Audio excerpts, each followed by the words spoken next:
Nzamba ko bengo. Il faut garder appel. Il faut garder appel. Garder appel, garder peu foi. Nous sommes à Bungisi foi, à l'ingati appel. Moi, pas de s'entêter na ye. Saoul miracle ça au salma toujours ne maman lui. Saoul a écrit roi. Miracle ça au salma zo que le pays avec gagné. Nzamba boka ye kala. Batu mingi basi ba sala naufrage. Basi ba koya, c'est le que ça te. C'est la combo bon. Aïe ne conscient mingi pe ba ancien sorcier à côté de la fenêtre, à travers bien encore, à vous se vient encore pas bon qui s'abattu. Basa na bango. Bomona mwana ba chaîne à télévision ba lekanga na bani, basa manko, basa ba to kolanda te. Mutu sur le kana TV a bengi pasteur na fixé au caméra, ali kana TV a bengi pasteur, ana alingi misika mukili bokima ye. Asa peste, botala ta ko tala été. So munika ilumuna yo bokimi bo changer chaîne. Masumba kimakango. Le masumba comme teka on encore na télévision, mon mutaki serviteur comme la bilongo na sens te. Amo se vers la musique ya mukili, ko se vers la bilongo makamba buzoba. Hein, ko exposer mi pende ya basi na ba télévision. En tout cas, na boye ko ta encore boye za télévision. Mais boye bini na zolo. Mbote malandi nyonso balanda ke mission na biso comment se comporter un chrétien ko vivre dans une société chrétien ko za ndenge nini en tout cas mbote na bino boza brancher pour lelo ndeto mesala ko kundolela bino bato balobaka bien lelo to ko kundolela to za wapi lelo to za na Njil quartier 4 sur l'avenue Lumene na église ya Ensemble Vivante Chrétienne o ba benga mingi AVC to ko kutana na couple moko le baka bien, couple moko solo la bien karaté. Tous en a bon na plateau à suivre. Dès que quand on te koloba, ngai ndine message ko lukila bino ba pasteur lo ba malamu. O ba solo ba bien ba par Nzambe. Donc lelo na uti ko kundola, na uti ko luka ba pasteur o wapi o ba lo ba bien couple moko ya malamu o ko la qui sabi comment se comporter un chrétien. Donc chrétien ko tambola ndenge ni chrétien ko koloba ndenge ni. Donc lelo tozana na couple moko ba se présenter lelo o eza surprise pour na bino. Là on fait ça bonjour papa. Bonjour. Papa to yambio na plateau na biso boye madame. Merci.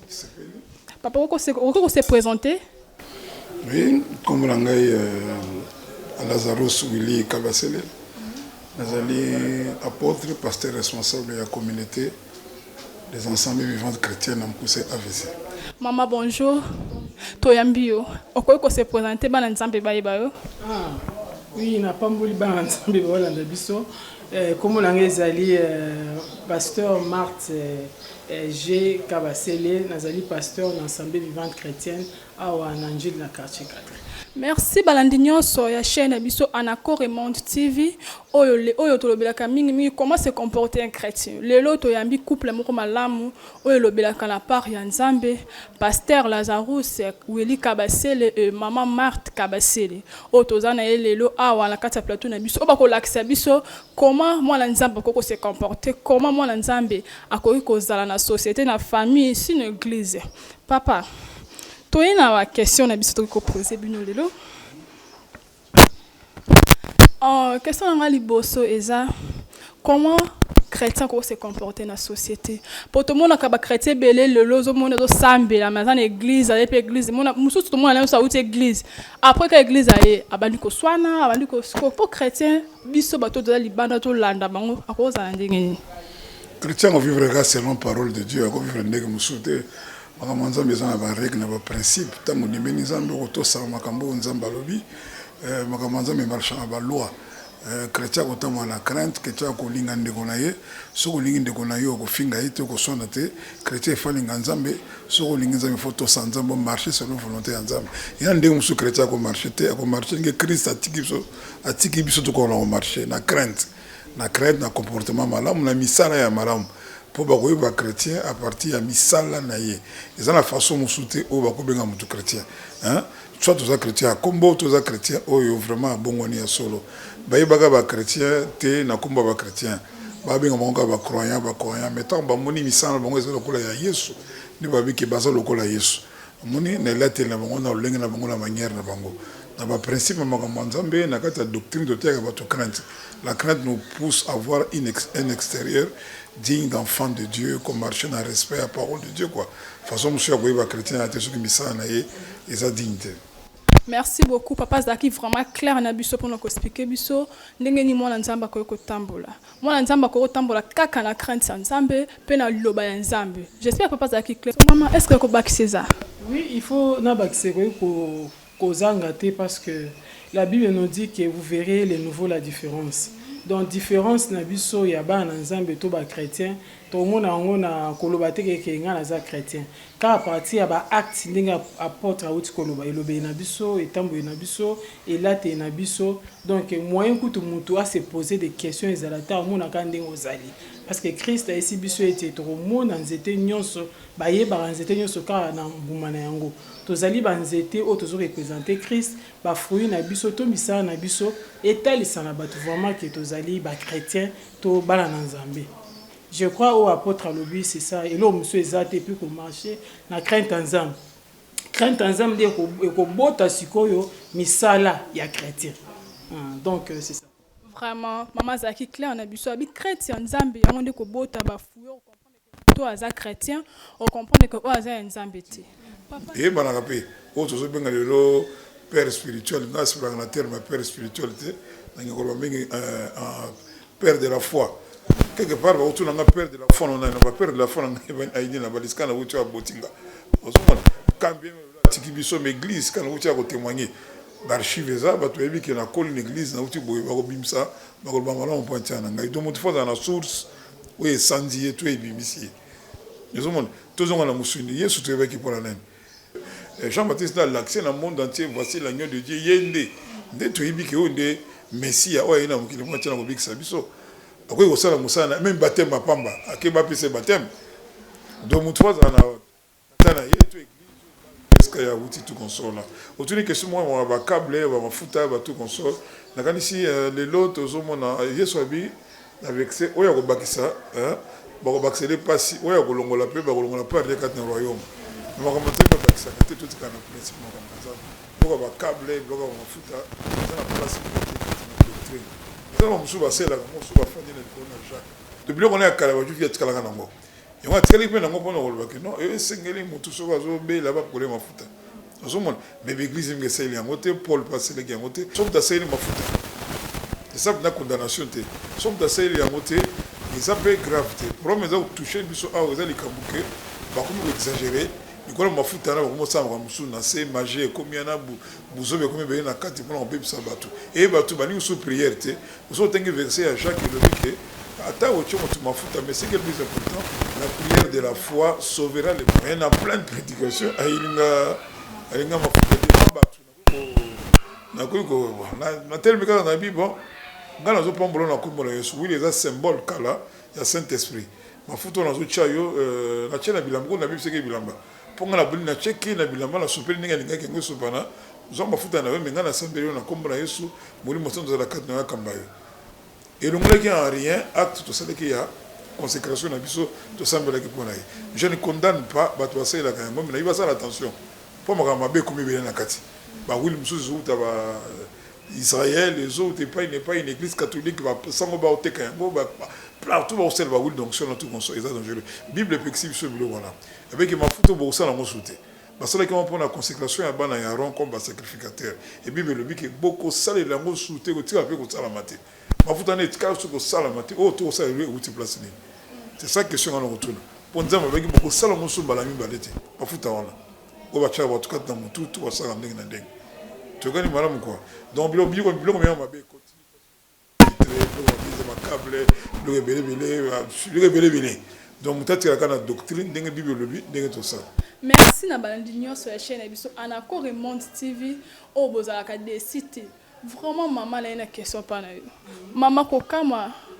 pour na oki histoire que olinga papa banda kala vous comme pasteur siko esali on ndenge nini o supporter papa tina bané o vraiment yo maman pasteur moi sikito bozala pe jeune fille pour il y a beaucoup de jeunes filles ole baboya ngana ngomba la pasteur o kanga vie na papa kanga vie na ote maman o sekisinga journaliste ya so azamaka par contre naza béni ngai nandimaki nkolo nazali na âge à 14 ans d'abord na âge à 14 ans nandimelaki Yesu na église Nzambe malamu église Nzambe malamu eza na ba ensemble belé biso to mandobe on a na biso ezalaki paroisse ya zalaki paroisse na bango musika ngape musika nga na salongo nga na koli na cité salon alors na yebe na nga payete nayebaki ye te nandimeli yesu naki église ozamonanga quand même dirigeant moko célèbre na bane koyoka kaka basango na ye dirigeant célèbre totaki sera papa azalaki dirigeant célèbre quoi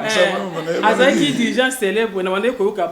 basango na ye wana mais namona ye mpenza boye tosolola boye pe te donc nakotya na temps oyo akozala ndeti nani donc ayebanaki mpenza na ndenge moko ke na nzambe malamu donc azali kodirige bachoral ebele nde bando benga choral ya moamba wana alors nga nazalaki nanga na cité salongo na paroisse na biso alors na 14 ans ntango nakei mbala liboso nakota na église ya réveil alors louange etokaki na binaka na ndenge moko ya na tokaka mpenza balobi ke bato bao bayesika batelemi ntango natelemi pasteur na biso kuta atelemi abi mwana oyo ayeka lelo atoki boye abenga mama ayaka mwana yo oza mosali na nzambe nga nayebi te mosali na nzambe yango eza nini nakomi koévolue ye azalaki koya aire mo boye na église na biso azoya na choral tout ça mais toyebelaki na biso te ti ye osalaki nzambe akutanisi biso mwende azoseka nzambe akutanisi biso mosali komona ngo azointercede nzambe akutanisi biso en tout cas idée ezalaki te nzambe akutanisi biso ndenge akutanisi biso wana eza so tobeta lisolo nango eza un peu mystère mais tozokoupe court akutanisi biso wana ye aza dirigeant ya choral aza lanzeba biso aza dirigeant ya choral aza mpe évangéliste tout ça bon nga na mwaki yango ezali nango normal azalaki na charge monene ndeti sikoyo te na kati ya mosala na nzambe alors ntango toye kobalana na ye tobalani na biso tout ça tobandi mosala tobandi assemblée vivante chrétienne ntango tobandi nga nazalaki na nga intéressé plus libanda donc je peux dire nazali koévangéliser donc awa na njili awa bato bayebi nga makasi ke esika na vandaka nazali koévangéliser na nga libanda nayaka na nga kaka na bato sikoyo nzambe akomaki kolobela ye mpo na ntina na ngai nga nayebaki na ngai te nde sikoyo nzambe alobelaki ye ke esengeli abondela mpo na ntina na nga comme un pasteur alors ntango abondeli mpo na ntina na nga pour couper court abondeli mpo na ntina na ngai tosikomi koévoluer ensemble mais ye kutu nde moto apusaka ngai nasala mosala na nzambe nasonga détermination obenga nazali kolinga kobondela mpo na ye te azwa reconnaître quand même kaza motei to consommer kotyai maboko comme serviteur servante de Dieu nazalaki mpe gêné mingi parce que tokoli na bamilie mosusu oyo bapesaka basi chance wana te tema tokaka ngo mwasi akote ate akosabola boye te nazalaki contre ministère ya basi te mais jusqu'à ce que Dieu m'a donné une révélation nazalaki na campagne moko na Suède en 2007 ou 2006 il fallait ça la campagne parce que loyer hôtel ba chambre hôtel belle campagne monene na deuxième ville na Suède na Göteborg en français alors il y a en Irlande mbala mo na butu wana nazoki paralysie faciale mo nazoki batak mo la butu na ki attaquer na ton na ko simba micro te na ko te tu vois l'église wa bengisa nga basi bateka te na ko besoin na bengi yaka soki za nzambe yo ko te na église wana na bengi se banda ilandi pa yeba kita ya kutinga niveau azaki nango avec mubulu aye dimanche toke une église plein na temi l'église so boza batu na nzambe boyo ka ngongo nzambe na mnoko mwasi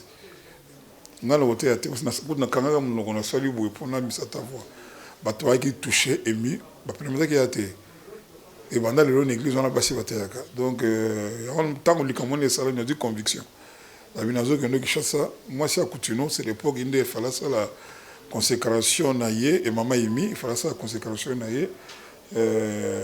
ndenge ça m'a peu dimanche nanjila ezaka terrible bana to consacrer bato ezaka ma terrible na zo confirmation que nzamba tindiri mbe bukanaka bayaka position na consécration ba yibeki dans l'angile soka vese les ndenge zali tout une console puisque leur wana yenda seli bato ko tamika une église et belé ba jeune fille belé omoni donc l'angile ministère ezaki clair ezaki ya ko bomba te ko bloquer te ko tchele ba qualité nga tchaka qualité donc acha nguti utasanga moi si je comprends mais nous un ministère nous boza ka laisse bébé na papa azana ministère te aza associé na ministère ministère za moko za mbaleta ko za ministère donc na koti na kati na zo partager les ministères oui nga très bien po ya beaucoup ba pasteur be bana pour ça dans l'église ne moko ye pe za ma pasteur aya ba pe ba tout mais ne bité soki kota papa pene tout fa yo ne lo te maman lo ba clair te naza penza clair a tout fa ngai te c'est trop autre en anglais a push ngai que na kene kutu liboso na sa musana nzambe et azo reconnaître oyo grâce onko la chekati nanga to za soki ba bengi biso to ke ndogote à quelque part ou bien peka na kati na assemblée na biso ba to pe musu ba si ba remarquer ngo so ya sisi côté ya mona benga ngai ngana continuer na bondela pona batu so to ke place musu boye to si à sisi côté ya benga nga zo miko continuer parce que azo reconnaître grâce onko la chekati nanga donc na pembeni na ye na komi o nazali. Donc, quand on a une vision sur les femmes, ezaki nazote ya basi tout ça nazo comprendre en côté ti yende mutaye ko expliquer ngano ko lazo benga yo pona ote ya basi partout dans le monde ezaka na kati na église na bisote atindi kinga olelo oyo tozo benga kombo ya mesabon atindi kinga messager de la bonne nouvelle. Donc naza penza à l'aise asunganga mingi a orienter ngai comment faire so ina se musa na nzambe na silisi ayebisanga ke non place il fallait ko kende boy fallait au sala boy nde toloba ke coach doza penza coach nanga donc je me sens à l'aise ayebi ko discipliner nga na musa na nzambe na koma la discipline yemwa isanga kutuke yo oza moi cité na musa na nzambe soko cheki moi si osela nzambe musala te zala mobile donc à côté sanga esprit que so mutatalinga kanse kwa ki nazala ka boy nazala tellement timide kokuta ni sanga na ye onza bakutanisa biso na ye et ça là qui éclater le moment boy katikati nanga et puis azo pushinga nyonso il faut faire ça il faut aller donc koloba te koloba penza ke naza koloba kini na aza ko tufenga no par contre aza ko motivenga ko pesa ngai force to sala ngo vice versa songa pe na moi pa lembinga pe na motiver va en avant tokende parce que nkola sangisi biso pour to saela donc liba na biso ezo penza sens na kolo bango ezo penza sens tangu to koma ko saela nko. Merci beaucoup bandeko balandi. Merci beaucoup. Donc, bandeko nyonso balandi ya chaîne episode Anako Raymond TV s'abonner massivement pour oyoka maloba nzambe eloko leki nzambe na vie ezate. Eloko leki nzambe ezate s'abonner vraiment okozala desité. Papa question na ngasuke za poto ke na chité balandi nyonso ya chaîne Anako Raymond TV to ke na chité déjà. Papa question na ngasuka yango. Conseil nous koko pesa ba pasteur o banda na bango lelo babunga nzela lelo ba osela su nzambe na bosolo tete o bazobima ba kokutana na ba attaque ya satana bazomia bazokende conseil nous koko pesa bango appui na yo pona bango eza vraiment nini mutaka kota lo la te poza pasteur mutaka kota lo la te poza apôtre mutaka kota te poza na église va te belé tout consola na biloko mingi bebisi ba serviteur de Dieu mingi ils ont richesse bozui et là qu'on a tentation à va serviteur et bani le loté au ko bandana yo mosen lanzambe satana oti côté kaka yo o sela kanzambe yesu yemoko abandi musala akena ko bon de la Bible il fut conduit dans le désert pour être tenté moni pour être tenté ma kamso nzamba permettre ka tera ce qui fidélité beaucoup tali katila yo muto babinge ko tamsana donc tant tentation zoya wana ya ba richesse ya basi ya bambongo ya ba gloire faisons à la parole de Dieu ce qui parole les anango faisons à la prière qui met côté dans mon thème mais tant mtalinga kende ba mona ye succès honneur et tozo mona mingi bazo surtout ba jeune mingi bazo koya tout même peut passer la mikolo mona buzoba ba divorce on bazangi sali ba salité donc tout ça je n'ai peur de tenter tout mona gango to ba yango c'est un malheur malheureusement bible qui m'a bé kola malamu pe kola nous mutawosala la malamu abati la malamu na yakoba ngeli boso oya zakata mabe na kosenga azo akata na nzela so pa lingo changer te akobaka ninga akobala ti akuta na wa komona na ngoli boso c'est l'enfer qui l'attend mulelo na l'église tellement que somo ya enfer eza sous-te batu ba bombi secret enfer l'église bolobaka on sous-te ko banga nzambe zate tango mutayebi ke moto ko tumbaye pour l'éternité mutako ako réfléchir deux fois avant ça la buzoba Et là, banque ça biso eux ont ça mutuka tanzania les kanda ya nzambe l'église ils ont sauté ozomona so mutola ninga comme so na geta na église mo na bosi mbokango ezaki débat entre ba pasteur quand une église pasteur on a le dit que non il faut bien que ça porte ayo ko chicoter biso ko chose quand nzela parce que muso habite matin ne akala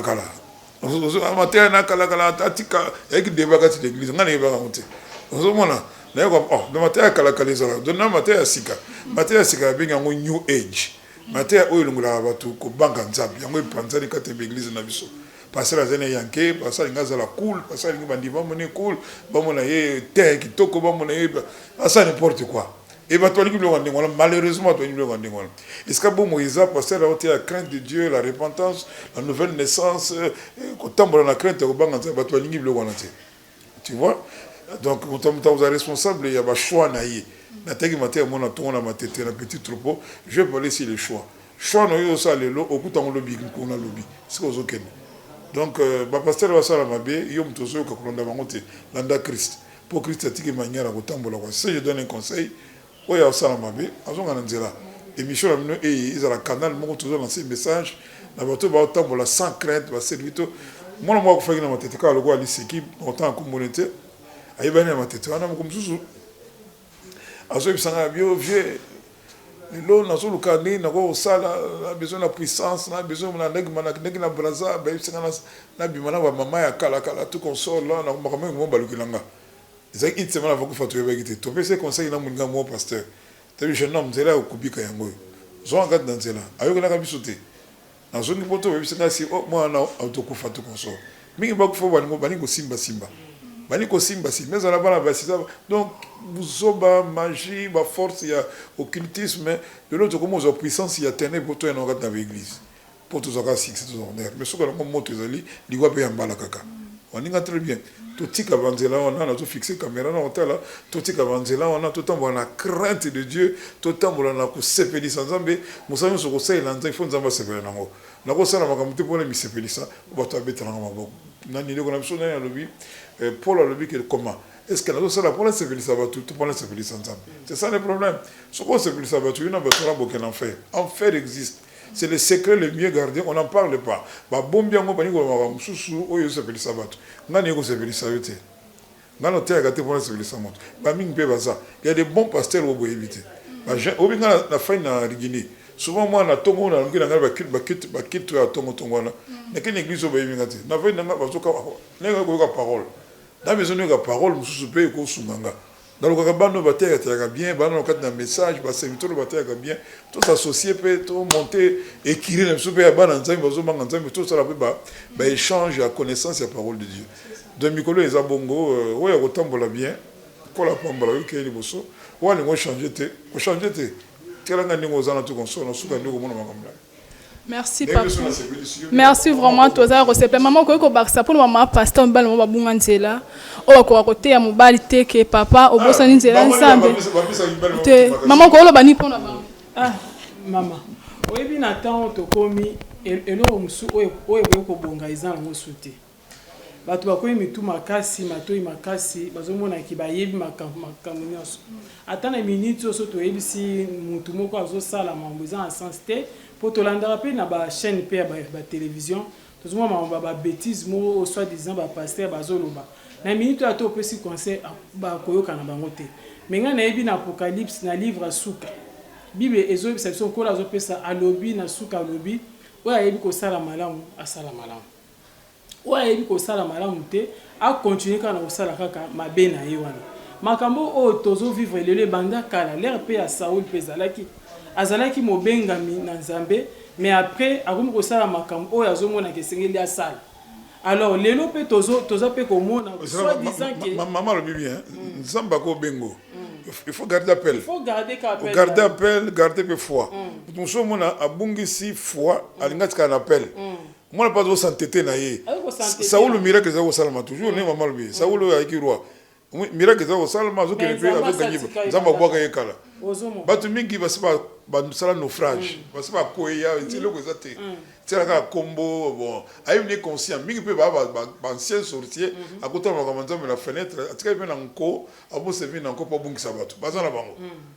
moni bomona mona ba chaîne la télévision ba lekanga na bani basama manko basaba to kolanda te mutu yo soli kaka na TV a bengi pasteur na fixé au caméra ali kana TV a bengi pasteur ana na alingi misika mukili bokima ye asa peste botala ta ko tala ite so mulika ilungu na yo bokimi bo changer chaîne masumba kima kango le masumba ko mo teka ngona nko na télévision mo mutaki serviteur ko mo bilongo za na sens te amo se bela ba musique ya mukili ko se bela biloba makamba buzoba ko exposer mi pende ya basi na ba télévision en tout cas na boy ko ta en composer la télévision mais boye mini na zolo boyemni na zolo bato konsola na saki na conférence mo quelque part parce que pasteur mo ka bimi kako boyela na ba télévision ali ba bêtise bato beti maboko okinga tonga na telemi na yeshi bato na bo pia na micro mususu bato oh pourquoi na bi diable le cœur na ko sur la micro mo na diable te na bi ata silika osangi lote na bi diable le cœur on a ko utiliser diable no lo baka makambo mutu na uti koyoka kaka bato bete ko maboko ba changer ba bete nga so maboko ngabi moni beaucoup fa boza sans position biloko yazo ba biloko satana ya toi quand l'église faut la vérité to banga bangote bato ba bi ko loba boluka ba chaîne na télévision bolu ko défendre l'évangile ko banga lo mo côté le lot so boti ka média boti ka avantage na diable média nous a fait l'avantage na biso le mon église na ko loba devant 100 personnes bato ba yo kangate 200 personnes mais devant média na ko parler na autant de bato ko yo kango ata muto ki inimité ko souvenir muto. Tu vois, ce sont des faux pasteurs, des gens qui ont perdu tout le monde, c'est bon, on a boli misanga. Dans ce moment, bah raisonnement, on va sur la télévision, ceux qui n'ont pas chaîne à la télévision, ils ont raisonnement sur la télévision, c'est un scène pépé. Il y a très très important. Vraiment, merci Bananzambe. J'espère que oui, papa dans le lobby, papa Betty film, papa là qui si biso vraiment nzela ou ezema lam. Maman, tout le bilan une convention, tout quand n'importe tout le monde la fiche moïsa. C'est comme si on a une convention ma maman. Oui, bien sûr, tous en la convention des femmes. Oui, tant tout le la convention des mamans, au moins on se souvient ngana za maman té. Mais tous en la convention des femmes au ezo bandali 26 au 28 août. Ah, wakana kati na sambe na biso na lumene 53 oui 53 bus. Alors tozali wana to bandango de 15h de 15h à 18h30. Thème na biso, je crois bon moni thème pour la porte. Thème na biso ezali que elle laissa sa criche et s'en alla.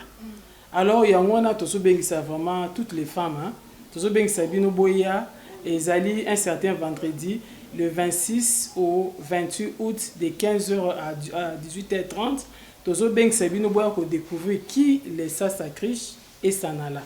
Et pourquoi elle a laissé sa criche? Pour aller faire quoi? Pour s'en aller où?